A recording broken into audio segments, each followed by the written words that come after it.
அட்சய திருதி என்றாலே நமக்கு ஞாபகத்திற்கு வருவது தங்கம்தான். அந்த நாளில் தங்கம் வாங்கினால் தங்கம் பெருகும் என்றொரு ஐதீகம் உண்டு. ஆகையால் மிகவும் எளிமையான நிலையில் உள்ளவர்கள் கூட அன்றைய நாளில் சிறிய அளவிலேனும் தங்கத்தை வாங்க முயற்சி செய்வார்கள். அப்படி கூட வாங்க முடியாதவர்கள் வேறு சில பொருட்களை வாங்கினால் தங்கம் வாங்கிய யோகத்தை பெறலாம் என்று சொல்லப்படுகிறது.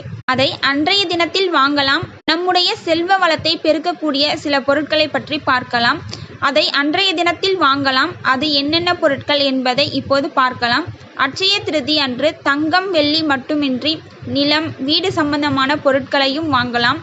இதுவும் நம்முடைய செல்வத்தை பெருக்கக்கூடியது. ஆனால் இதை எல்லோராலும் வாங்க முடியாதல்லவா? ஆகையால் அன்றைய தினத்தில் மஞ்சள், உப்பு, அரிசி, பருப்பு வகைகள், பச்சை நிற கீரைகள் போன்ற மங்கள பொருட்களை வாங்கலாம். இது வீட்டிற்கு செல்வ வளத்தை கொடுப்பதுடன் மகாலட்சுமி தாயாரின் அருளையும் பெற்று கொடுக்கும். அதுவும் அந்த அட்சய திருதியானது வெள்ளிக்கிழமையில் வந்திருப்பது மிகவும் விசேஷமானது. இது போன்ற பொருட்களை இந்த நாளில் வாங்கினால் யோகம் உண்டாகும். வீட்டிற்கு மளிகை பொருட்கள் வாங்குபவர்கள் அன்று வாங்கலாம். அட்சய திருதியை நாளில் வாங்கக்கூடாத பொருட்கள் என்னவென்று பார்க்கலாம்.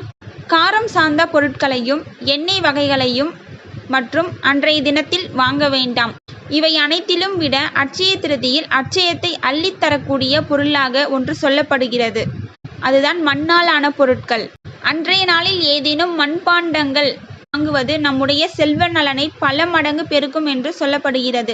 இந்த பொருட்களை வாங்குவதோடு மட்டுமின்றி அன்றைய நாளில் தானங்கள் செய்வதும் நம்முடைய செல்வ வளத்தை பெருக்கும் என்று சொல்லப்படுகிறது. இந்த பதிவில் உள்ள தகவல்கள் நம்பிக்கை இருப்பின் நம்பிக்கையுடன் செய்து பலனை பெறுங்கள். தேங்க்யூ ஃபார் வாட்சிங்.